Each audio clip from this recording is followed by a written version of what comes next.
Karantinda koronavirusga taslim bo'lmagan, radarga tushib 18 million jarima to'lab infarkt bo'lmagan, har oy kredit to'lab kasal bo'lmagan, nahotki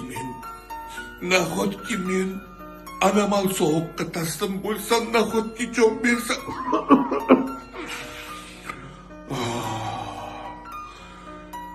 Men o'lsam, janozamni elektrosvet o'qisin, ko'tarsin tobutimni gazdagilar,